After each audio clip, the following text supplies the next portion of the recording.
Santidade é um tema interessante, às vezes assustador. Às vezes durante a nossa vida somos ensinados falsamente que é impossível ser santo, quando Jesus na verdade nos chama para sermos santos. Porém, considerando a santidade daquele que vos convocou, tornai-vos da mesma maneira santos em todas as vossas atitudes, porque está escrito: sejam santos, porque eu sou santo. Mas tudo bem, deixa eu voltar um pouco para te explicar melhor. Até certo ponto, Jesus era o único justo existente. Só ele não tinha pecados. E ele continua não tendo. Então ele se entrega como um sacrifício perfeito para nós, transbordando sua santidade e posteriormente nos entregando o Espírito Santo, nos tornando justos nele. Aqui eu quero dar um breve adendo que na Bíblia o Espírito Santo, Jesus fala sobre o Espírito Santo como se fosse um rio que flui de águas vivas. Em Ezequiel tem uma visão sobre o rio que flui águas vivas e por onde ele passa, por onde ele toca, é tudo santo e tudo tem vida. Ezequiel 47, versículo 9 diz: por onde passar o rio haverá todo tipo de animais e peixes, porquanto essas águas límpidas fluem para lá e saneiam as águas salgadas. De modo que onde o rio passar, tudo ganhará vida. O versículo 12 continua: então junto ao rio, em ambas as margens, nascerá todo tipo de árvore que dá fruto comestível. A sua folha não murchará, nem o seu fruto apodrecerá. E produzirão novos frutos todos os meses, porque a água que flui do santuário é purificadora e chega a elas. Seus frutos servirão de alimento e suas folhas de remédio. Tudo bem, isso pode ser achado meio fora de contexto. Ezequiel é bem antes de Cristo, não faz muito sentido, mas Jesus fala desse rio. João 7,38, aquele que crê em mim, como diz a Escritura, do seu interior fluirão rios de águas vivas. Ah, mas isso é do Espírito Santo mesmo? O 39 tá falando, ó. Mas ele se referiu ao Espírito Santo. Tá, então vamos lá. A santidade de Cristo é transbordante em nossas vidas, capaz de perdoar nossos pecados, nos tornando santos com ele. Isso tudo por meio do nosso arrependimento e crendo que Cristo é Deus. Então recebemos o Espírito Santo. E temos esse rio que traz vida e purifica tudo.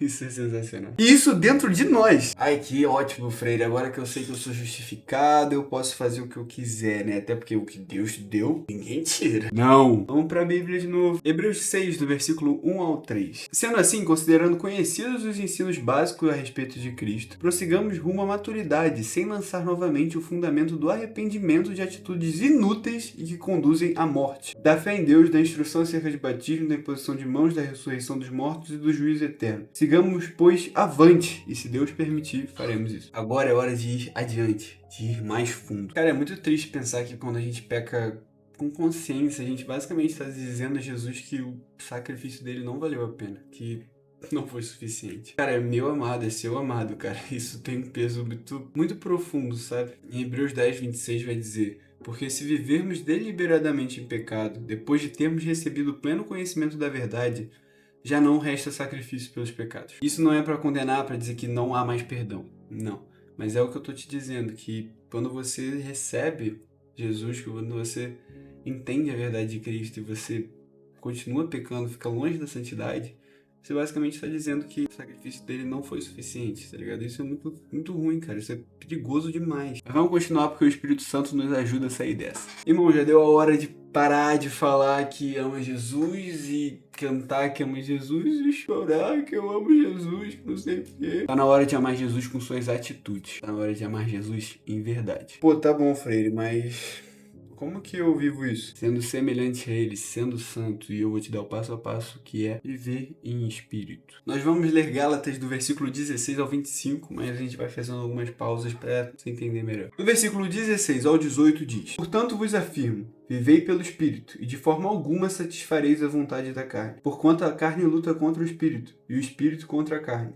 Eles se opõem um ao outro, de modo que não conseguis fazer o que quereis. Contudo, se sois guiados pelo Espírito, já não estáis subjugados à lei. Então, se andamos de acordo com o Espírito Santo, não há lei que nos julga, porque estamos vivendo debaixo dos passos do Espírito que é perfeito, então não tem condenação. No versículo 19 ao 21 vai dizer: ora, as obras da carne são manifestas: imoralidade sexual, impureza e libertinagem, idolatrias e feitiçarias, ódio, discórdia, ciúmes, ira, egoísmo, dissensões, facções e inveja, embriaguez, orgias e tudo quanto se pareça com essas perversidades, contra as quais vos advirto, como já vos preveni antes. Os que praticam não herdarão o reino de Deus. Ah, Pedro, mas isso aí é muita coisa. Eu pratico tudo isso. Poxa, de vez em quando ali eu sei que é errado, mas eu vou e falho numa coisinha só. Exagero no ciúme ou caio em pornografia. Não sou culpado por fazer tudo isso. Vamos pra Bíblia. Tiago 2, do 10 ao 11. Porquanto quem obedece toda a lei, mas tropeça em apenas uma das suas ordenanças, torna-se culpado de quebrá-la integralmente.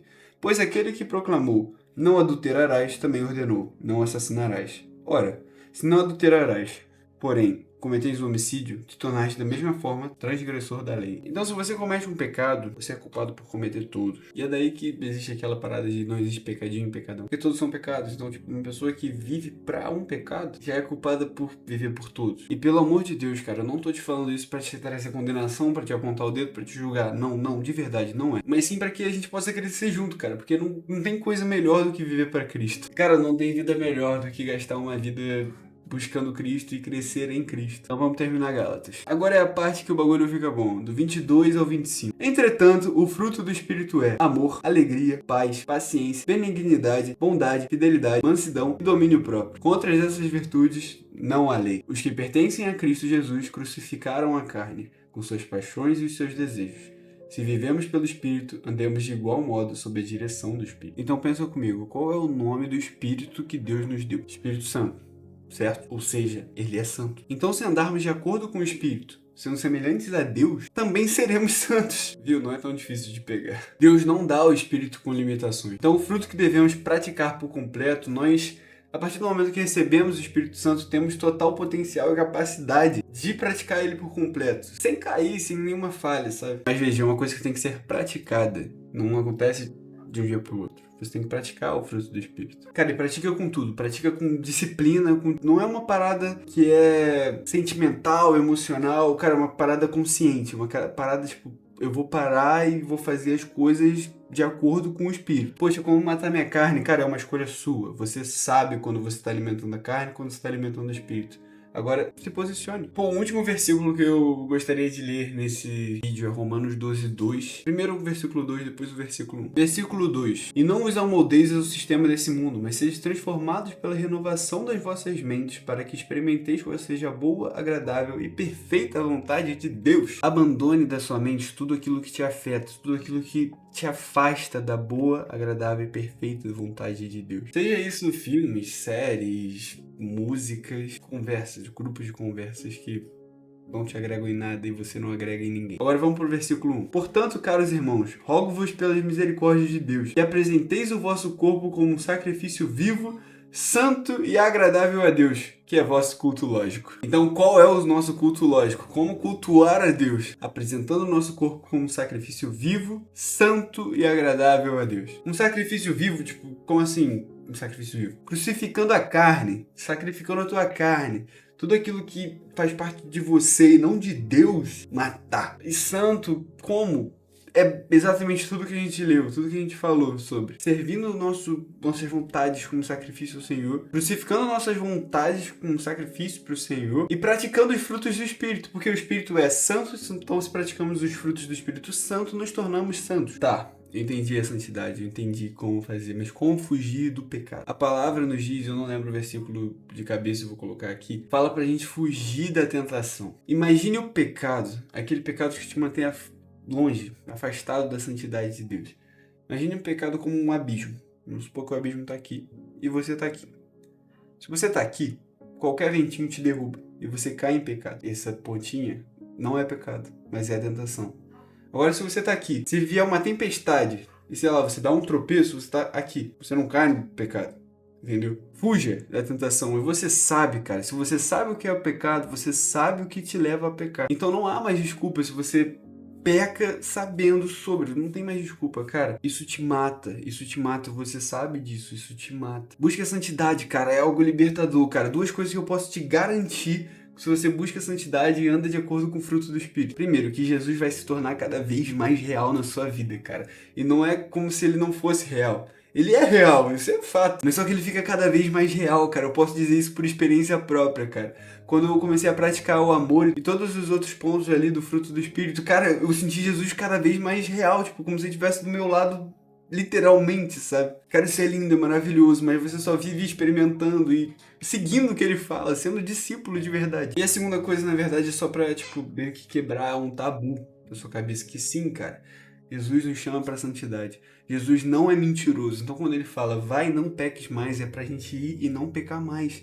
É porque é possível sim não pecar mais. Traga a luz para os seus pecados. Tire de onde está oculto, traga a luz. Primeiro confesse seus pecados ao Senhor e depois confesse a pessoas da sua confiança. Pede ao Senhor para te direcionar pessoas de confiança, pessoas que estão nele para você confessar seus pecados. Porque é necessário, porque em Tiago vai dizer, confesse os pecados uns pelos outros e orem uns pelos outros para serem curados. Então para haver uma cura de pecado é necessário sim a confissão. É trazer domínio, colocar na luz. E se você joga para a luz e você tem a luz dentro de você, você domina essa situação. Pratique o fruto do Espírito. Se discipline. Você sabe o que você pode fazer para não pecar. Confesse os seus pecados ao Senhor e pessoas de confiança do Senhor. E é isso, cara. Esse vídeo eu achei muito incrível porque é lindo como a Bíblia se completa, cara. A gente leu lugares bem distintos e tudo se completa. Deus é maravilhoso. Fiquem com Deus. Eu amo vocês.